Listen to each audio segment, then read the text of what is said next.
If you look at US, UK, sizable population of doctors and those working for the national health authorities in these countries are Indians. I think it really puts out a message that it's becoming a hub for healthcare. Development is a vicious cycle. Okay, really? We only look at the things that are troubling us and we'll start bashing the government on those aspects. And when you look at all aspects, you realize it's not easy. We are a very large nation. We are very diverse. And we are very young. And we are very young. And we are growing at a tremendous pace.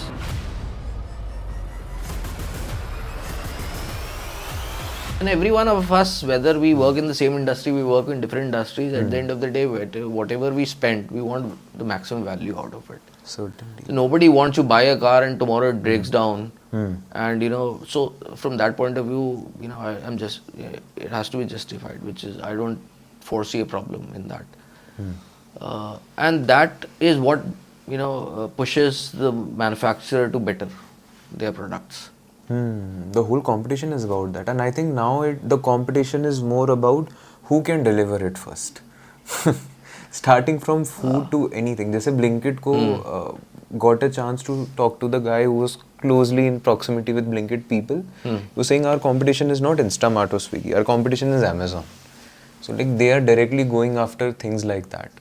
Zepto to एक step आगे, just like I said. They want to give car in 8-10 minutes. So it's about delivery, I think. Yeah, I think there are certain market dynamics that always surprise you. And it's not just for consumers. I think it has also surprised when these 10-minute delivery apps started. There was a lot of, I would say, apprehension whether these would be successful, whether there is a market for it, whether there is a need for it. As a consumer, I would say I've not gone into probably the last time I went to a shop to buy a grocery or anything for that matter would have been ages ago, practically. So that's the difference. And it's not just about me or my family or people who are living in metro. We all have friends and family living everywhere across the country.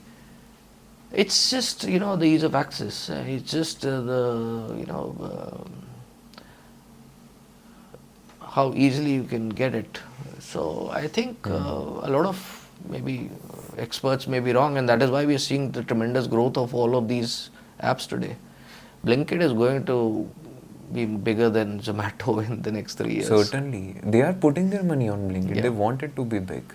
Anything, and plus all their UI, the way they market it. Absolutely. It's completely towards the consumerist mentality. Phenomenal, I would say. And the good thing is, just from a consumer point of view again, so, because you have everything AI, back today, if you search anything on Blinkit 10 times, 11th time it will be available. It's a very simple answer. So they track, the demand. Certainly. So they're tracking if... this Valentine's they did. I don't know if you checked it or not. You opened your Blinkit on Valentine's Day. There was a button, single mode on, single mode off. One of my colleagues told me yesterday. So it had a lot of features in the single one also, single party and single thing. Patch up, break up, getting over. Yeah, I think like that. But yeah, I think from coming back to automobiles, I think the value of money is justified, and the whether it is 5 lakhs or whether it is 15 lakhs or 50 lakhs, whatever you're spending, I think it is the manufacturer's responsibility to ensure the product is good and the consumer is satisfied. He doesn't face those problems, which is and if the consumers push him to do that, it's better for the industry. Certainly. And one thing about EV I wanted to ask, provided you are also closely working in ECIS, it's one of the head personas. So when we say EV, we say that we are saving the environment or something like that. And even the government is backing that up by saying that 30% private share they want EV vehicles to take soon. But still, when it comes to these lithium-ion batteries, they are also leading towards ways where they are kind of wasting resources like your lithium, cobalt, and nickel. Then at the end, that is also leading to environment degradation. How do you see this scenario? First and foremost, we have to understand there's a transition for everything. It cannot be overnight. Nothing is overnight. If you have to transition from a non-sustainable habit to a sustainable habit, just just take an example. If someone wants to quit smoking, I am a smoker. If I have to quit smoking, it will take me some time to quit it, probably 20 days, 30 days to leave that habit. And same goes for, you're talking about industries, you're talking about sectors that have been dependent, and the world is still dependent on fossil fuel. Certainly it is. So how do you transition to EV without, it cannot be overnight. When we talk about EVs, irrespective whether the production of batteries or the electricity that is coming today might come from non-renewable sources, it is for a long term aspect that we're looking at. There has to, whenever you start, there will be a transition period. So if we start today, we'll probably take 10 years to get into a 50% or 70% or 100% EV only nation. And that point of time, at least one aspect of your fossil fuel as carbon, high carbon fuel aspect is taken care of. So you're contributing less of carbon emissions from your fossil fuel usage or petrol diesel usage, to be in normal sense. So we have to sacrifice that. Second aspect is, people will always talk about that the electricity costs will go up. People will always talk about EVs, the battery has to be replaced, which is fine. I mean, at the end of the day, even as if you look at internal combustion engines, so the cars that we use today, whether it is petrol or diesel, they have their life, and we are used to getting them serviced every month, every 6 months, 5 months, depending on, and then wear and tear. If you look at from 200,000 parts to probably 200 parts or 2,000 parts, the maintenance is less. With usage and with over a period of time, the benefits are higher in EVs. Of course, with such a large country in India, if we talk about India, it will take us some time to create that infrastructure. The government, that is why the government has massive focus on infrastructure in terms of EV charging infrastructure. So I don't know if people are aware, but EV charging is non-licensed. So in for comparison example, to a petrol pump, right? So आपको petrol भराना है, you have to, अगर you cannot open a petrol pump. It is a licensed activity. You have to apply for petrol pumps. It's limited quantities or whatever. EV charging, anyone in this country can put up EV charger at his home, put up a public EV charging. Of course, if any public institution can do that, all petrol pumps can do that. They don't need any. So at the end of the day, you're modernizing the entire infrastructure. At the same time, they'll also have to see whether it is not just about providing charging points. It has to be backed by relevant utilities. So there has to be electricity utilities backing that infrastructure. Electricity utilities will only put in that money if you have enough number of EV charging, EV users.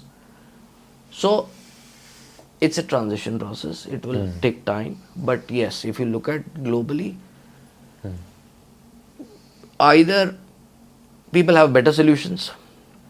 So what solutions do we have currently for the climate change, challenges that we're facing? We have to address every aspect of it, whether it is, fossil fuel usage, whether it is usage of carbon intensive materials, whether it is anything else. You have to address every aspect of it. Greenhouse gas emissions. EV is just one part of it. One interesting use case I want to bring regarding this, and this comparison I am doing purely on the basis of population size, because whenever there is a thing thrown at India, the core answer is population. China committed like a number of like 1200 gigawatts of renewable energy it will achieve by 2030. But they sort of achieved that in 2024 only, like 6 years earlier. India is also kind of on the verge of where they say that they want to commit a certain number. I think it's 500 gigawatts, right? But still, we either achieve that or we are almost near to that. So how do you see this direct comparison when done with China and India? how they are like basically ahead of us. So when you talk about energy, you'll have to look at multiple things. It's one, it is geographic locations also that matter in terms of renewables. So there will be countries that are doing good, there will be countries that do not have that geographical advantage to do it. There are regimes which will have larger they will probably, so for example China will, if one, it is a totally different country, then it is not a democratic country. It is, they have a communist government, they have their own, which is doing well for them, which is perfectly fine. There's only one party system, they take decisions and they have to follow it. India is a democratic country, we build a consensus, we take everyone together and we do things. When you talk about China, they built the Three Gorges Dam. There will be there are environmental aspects and disasters that, could be due to that massive project. So for example, Three Gorges Dam produces a humongous 22,000 megawatts of power. It is the world's largest power generation station. But is it environmentally good? No.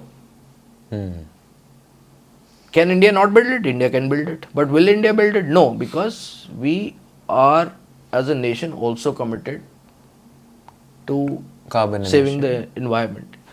Three Gorges is a hydel power project, which is a water dam.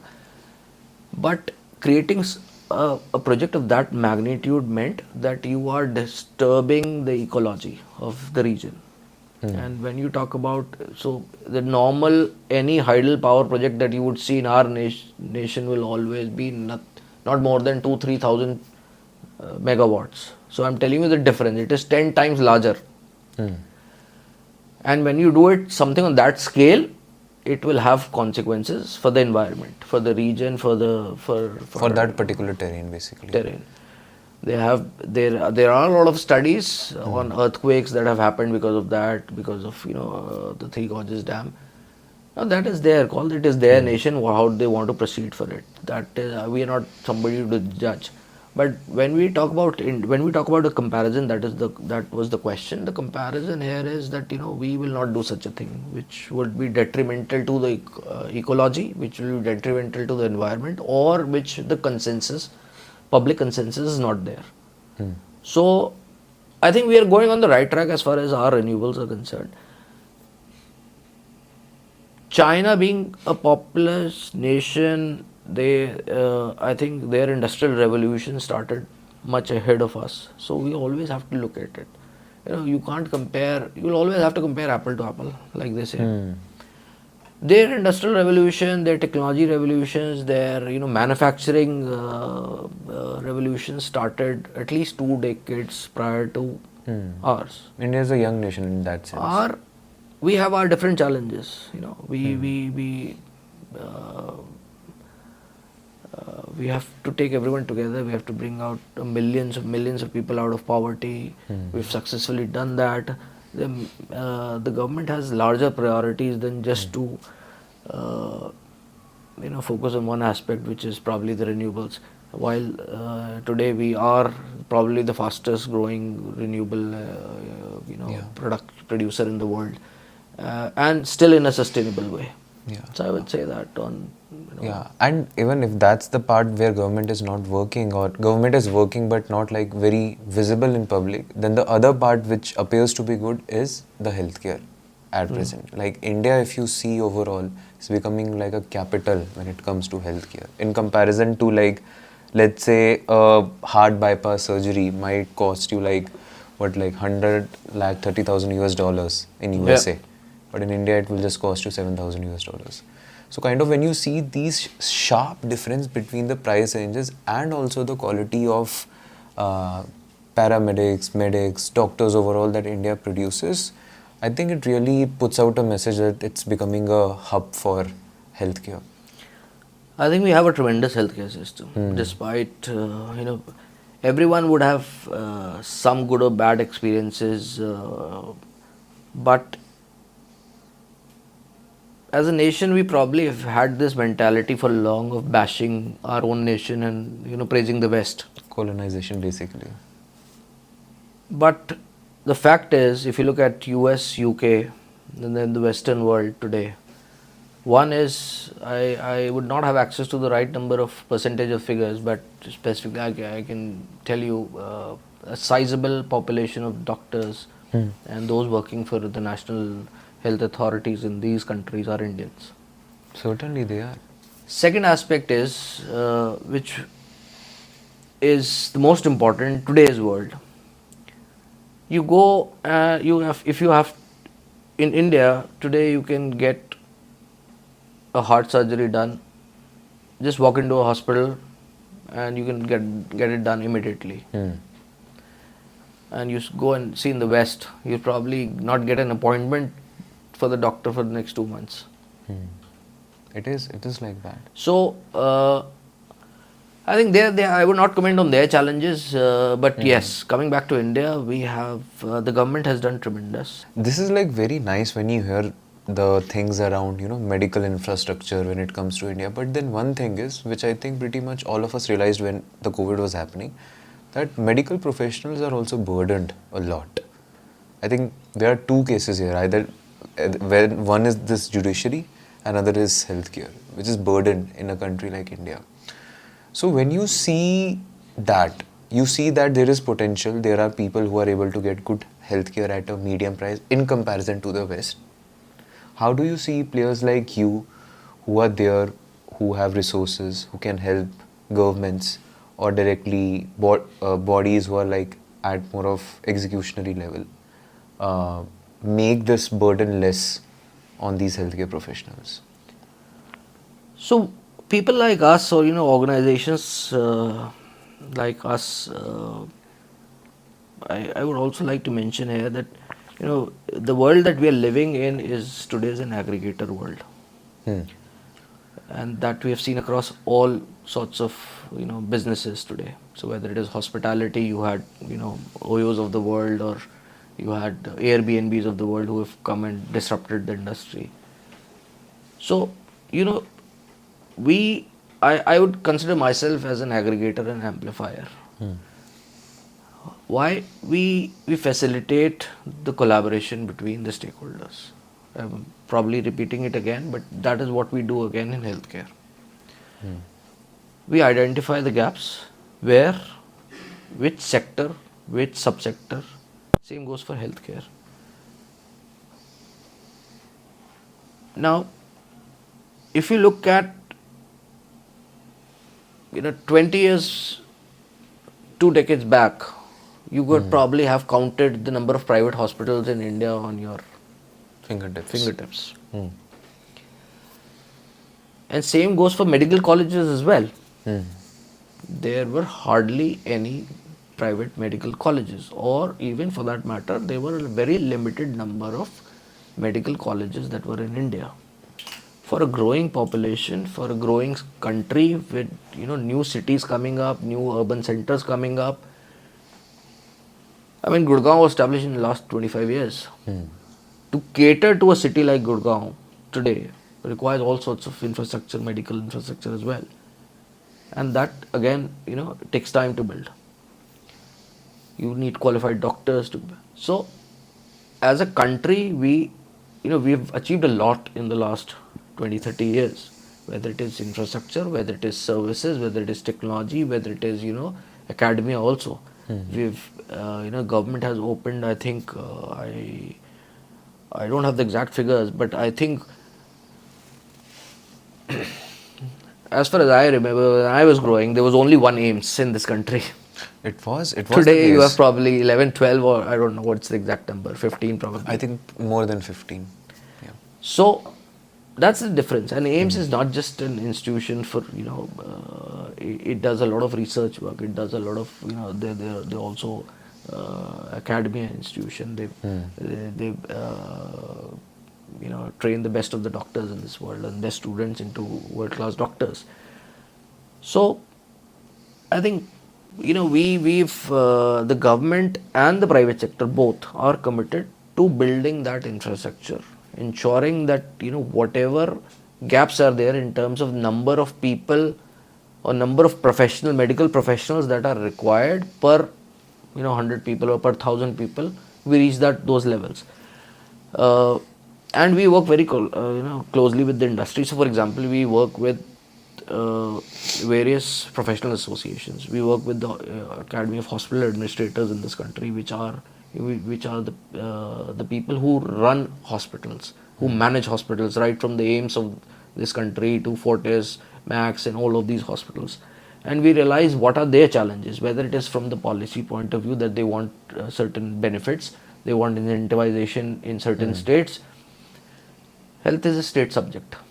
So when we talk about any particular sector from a citizen point of view, you will only feel that, okay, what, my state doesn't have a world class hospital, or my city does not have a world class hospital. There could be many issues regarding that. Health is a state subject. It is up to the state governments to do it. Every state government has a health policy. So it is not that the central government is responsible only for doing it.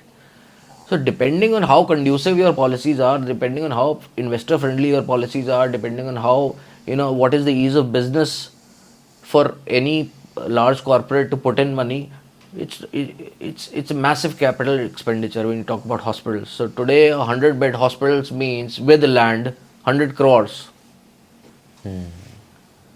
If I am a businessman, if I run a large commercial organization, I have to put in 100 crores, I will look into all aspects. How I can attain this? As simple as that. So, the policies have to be right, and that is what, and everything else also. The ease of business, there are regulations that run. It's a very complex business. They day-to-day compliances there are hundreds of day-to-day compliances as far as hospitals are concerned, that you have to do with the state governments or the local authorities or the local municipalities or the labor unions or whatsoever it is. So while while state governments also and the central governments also, they're trying to ease out today you see every state government is doing these mega investor summits. They are bringing in investment, they're trying to lure investments, and that addresses every part of it. Whether it is, if you have to lessen the burden, you'll have to have more colleges. You have to have more hospitals.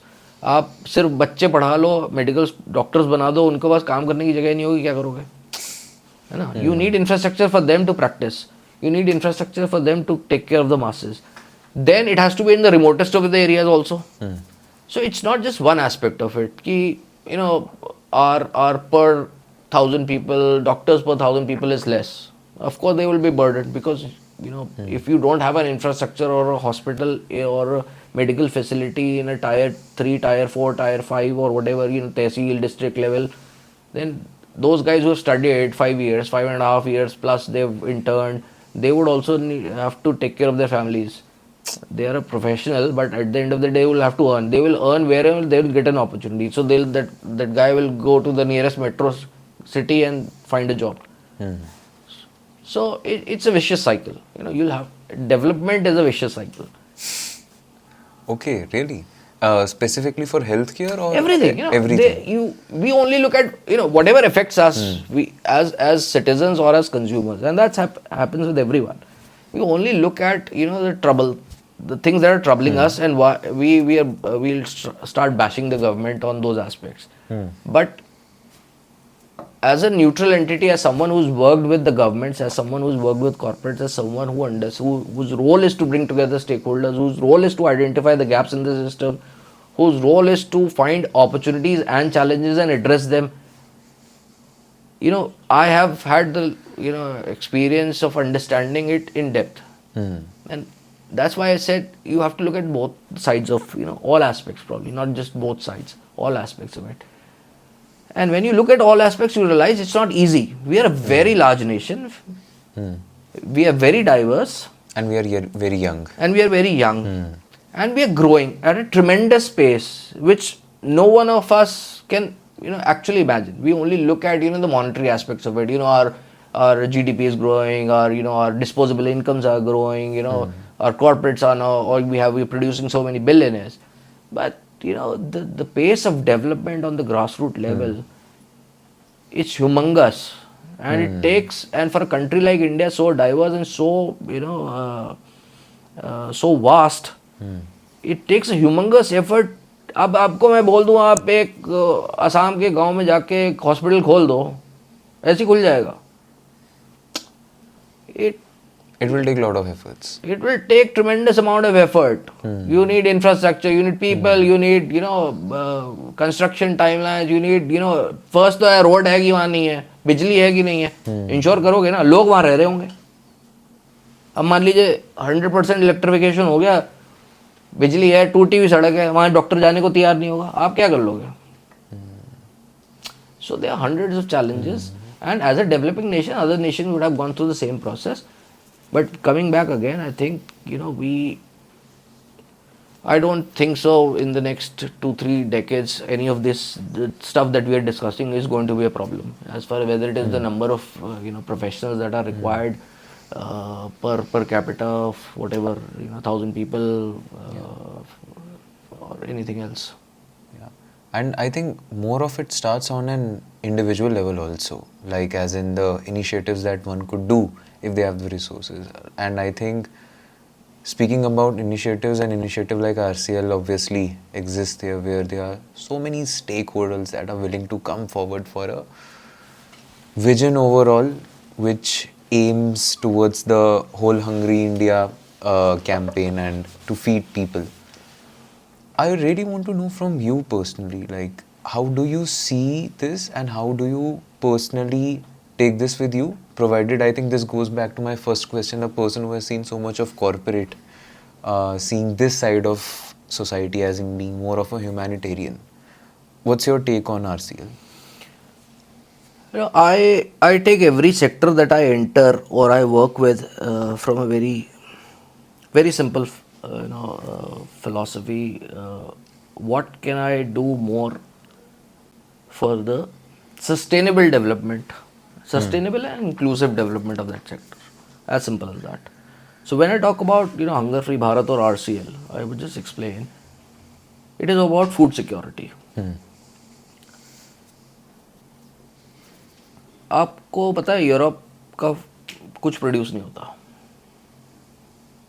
Produce नहीं होता, the खाना produce नहीं करते हो, कोई vegetables, they limited production. For example UK would be producing potatoes, है ना, or they would be producing 10 different things also. So majorly they are dependent on imports. They are dependent on imports. They had money, all the money in the world. I read a report which said UK probably took 500 trillion out of India. 500 trillion. This is the Britishers that you are speaking about, right? Yeah, that's true. Yeah. 500 trillion today is probably everything in the world. I mean, it's huge today also. And if you talk about 500 trillion back then, I don't know whether it's correct or not correct. I will not go into it. But yes. Sorry. UK and the production so they have their food bowls. Africa is where most of their production happens, and it's contract production. So they are using foreign lands to produce food for their consumption. They're importing it. We don't have that liberty. One, we can't do that. Neither we are so cash rich, nor do we have limited resources as far as fertile land is concerned. Having said that, food security is still a problem. Why? Because as one of the most populous nations in this country, as a growing nation, as a young population, you have to ensure that you have enough food to feed your population. Certainly. And it's not short term, you just don't think tomorrow or the day after. You have to think it from a next 50 years, 60 years perspective. Are we self-sufficient? Food is one thing that I think food is one of the strongest, hunger is one of the strongest, I don't have words probably. It's the basic necessity, to be put simply. A man or a woman cannot live without food. They can live without, everything else probably. So, when we talked about food security, there are a number of aspects in it. One is the awareness. As a society, as a developing society, as a developing nation, we have to be aware that we have to have a sustainable food habits. Otherwise, our food security for our future generations will be in a mess. So that awareness has to be very important. If you're not aware and you keep on wasting, there will be consequences for that. Second aspect is that food wastage has to be minimalized. In whatever way, if we can minimalize the food wastage, whether it is the storage of raw food, whether it is this, or just the habit of keeping too much food. yeah, and it's not just the end user or as a human being that you are wasting food. It all starts from production of food. So if you have produced, there's a produce, maybe, whatever the farmer produces, how do you ensure that 5%, even 10% of his produce is not wastage in transportation? The supply chains it starts from They from have the to supply be- chain aspects. How do you ensure that the produce that he's producing in his fields is not wasted because of weather, because of other aspects? It could be वो कहते थे कीड़े लग जाते हैं या जो भी हो जाता है, all those aspects of it. So right from the production stage, how do you ensure whatever is being produced is not wastage? In the transportation, it is not wastage. At the end of the day, it has commercial value as well, and it has other value as well. It can be used to. So food, if produced much more in quantity, let's say rice is produced like double or triple the quantity, the goal whatever was set, should that be gone to export, as in the rice should be exported, or whether it should be in India amongst the people who cannot afford food or basic necessities? If the producer, the producer, whether it is a farmer or a large agriculture organization, will always look at selling his produce to the nearest market. There are certain perishable food items, there are certain non-perishable food items. So it depends on what category, which state, what you are producing, and it's again dependent on the geography. So I think larger aspect is not whether you want to export it or you don't want to export it. The first thing is you stop the wastage. मान लीजिए आपने fruit produce किया, government आपसे वो खरीद रही है, a lot of government buys a lot of grains and stuff from the farmers directly, and if it is stored, that there is no pilferage, there is no that doesn't get rotten, that doesn't it is not wasted because of the weather, rains, sunstorm, hail, whatever comes. How do you ensure your food storage systems are up to the mark? It doesn't get wasted there. Then it is about the supply, ना, where it goes, whether it goes to export. अगर खराब हो गया तो ना आप export कर सकते हैं, ना आप उसको local market में use कर सकते हैं. So export or non-export is secondary. Third aspect in all of this food security is that are we getting nutritious food or not? So the biggest challenge here in India today is that if you look at the infant mortality, if you look at the pregnant women, I think this, again, I'm bad in figures, but I think 50% of the infant mortality is due to malnutrition. And at times it starts from the pregnancy stage. So how do you ensure that pregnant women get access to nutritious food so that the babies or the children that are born are healthy? And then during the growing years, which are the most important years, how do they get nutrition food for their development? उसके बाद ही तो वो पढ़ेगा, उसके बाद वो देश के लिए कुछ करेगा, अपने लिए कुछ करेगा. So that is a larger aspect. हमारे लिए बड़ी ऑर्गेनाइजेशंस में, बड़े शहरों में रह के कुछ भी कहना बड़ा आसान है. हमने ग्राउंड लेवल रियलिटी हमें पता नहीं होती. लोगों को आज सरकार खाना दे रही है जो नहीं अफोर्ड कर सकते. हम बहुत पहले से भी दे रहे हैं, अभी भी दे रहे हैं. You have a ration scheme wherein you get ration from the government on subsidized rate or free depending on states or where you are. That is good. but there will still be people who would want to have nutrition food, who are in requirement of nutritious food. So the third aspect is how do you ensure your food is nutritious, your produce is nutritious. अभी तो हम food safety की बात कर ही नहीं रहे हैं, है ना. इसमें एक फूड सेफ्टी बहुत बड़ा एंगल है कि आप जो प्रोड्यूस कर रहे हैं उसको बेटर न्यूट्रिशियस कैसे कर सकते हैं, है ना. आप कर रहे हो, आप उतनी मेहनत कर रहे हो, फार्मर मेहनत कर रहा है, प्रोड्यूस कर भी रहा है, but compare to the west और कंपेयर टू डेवलप्ड नेशंस और compare to the export quality of other countries, is it good enough? There are a lot of sectors wherein we, or food products wherein we are exporting, but there won't be others wherein we are not the leaders in export on those food categories. How do we ensure that we reach up to the best standards there? अगर हम nutritious quality में वहाँ achieve कर रहे हैं वो international standards, तो हमारी पॉपुलेशन के लिए भी तो अच्छा है ना वो. So nutrition is a very important aspect of it. And the last is, if you have surplus, how do you donate it? So when we talk about RCL, of course the vision Arvindji started, and he was very passionate about both for helping out the needy and also the sporting front of it. But I would start with the helping those in need, and it was during COVID that he took that mandate and distributed 10,000 meals every day despite the lockdown to the needy. And we all know people were stuck, they could not go back homes, they could not, they were loss of jobs or whatever case may be, and there were people who were in need, and the government helped them, the private sector helped them, and good Samaritans helped them, on individual level, on corporate level, and so did Arvindji.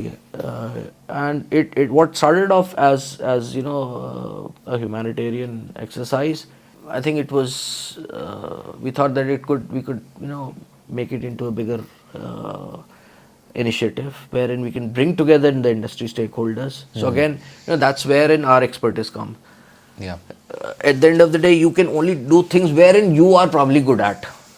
So we are good at connecting people. We are good at with our workings with the government. We understand how the government works. We understand what are their policies.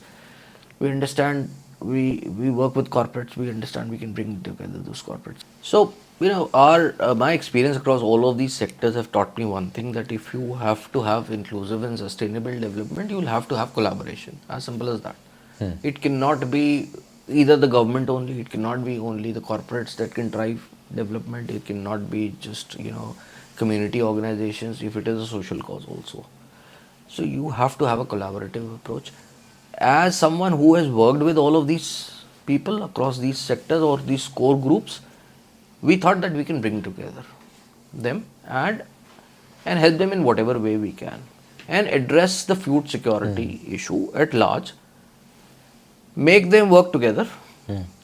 I say make them, in certain cases there are two independent industry organizations, they have no reason to work together. They're working independently, they have their own businesses, they have community organizations who are in two different parts of the country, they will be different, doing their different. If we create a network, like I said in the first place, I consider myself as an aggregator. I can bring all of them together and ensure I can amplify. At the same time, because of my experience of working with different sectors and ensuring inclusive and sustainable development, I know what are the pathways or what are the roadmaps that can be created. And of course, it's not that we know everything out of the world. We have a wide network of experts. We have a global experts. We have domestic experts. We work with academia. We work with everyone. We work with startups. We work with academia. We work with research companies. We work with consultants. All the big four, McKinsey's, BCGs of the world. We work with trade consulates, we work with industry associations. So because we have so much of experience working with the people in the international trade and development sector, in the policy sector, we can have best people advice on the next steps, on the roadmaps of how anything can be addressed. Basically ensuring that the ripple effect of this is actually for the greater good. And it's simple. If we think from a food security point of view, if you have to raise awareness, can't we have a joint exercise? if Feeding India or Akshay Patra or Roti Banks or Swiggy Serve, they're behemoths and they're doing tremendous amount of work. They're dedicated for the cause. Why can't they do it together? I can bring them together. We can together. It's not me. Anyone can do Bring that. them together. The point is, everyone would like to have someone do that, and we're happy to do that. If we can help government collaborate with these stakeholders, it's not that they're not doing it; they're doing it, but then they can do it with 10 others also. There's probably community organizations that are doing great in 15 states. They can do it in the rest also. I can facilitate that if I can. I'll do whatever it takes to facilitate that with the state governments. I'll do whatever it takes to facilitate their operations in through the central government, if that helps. That's what I can bring on the table. And still, if there are as something which is we are dedicated for, if their interventions are required from our end, we are happy to do it. We are anyways going to do it. We are not going to just wait for others to do it. So as a social commitment, we are ready to invest.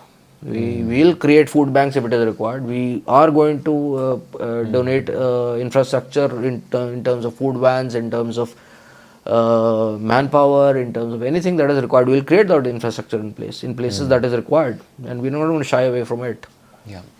And I think that is what, there is this word called social entrepreneurship which people use.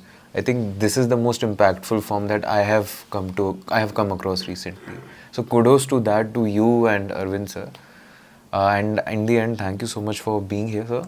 I hope you enjoyed the podcast. Yeah, it was a great experience. Yeah, just like I said, I was telling, this turned out to be a very wide conversation for me. Certainly got insights of really some different things, not at all generic. So thank you so much for your time. Thank you. It was an absolute honor and pleasure. Thank you, sir.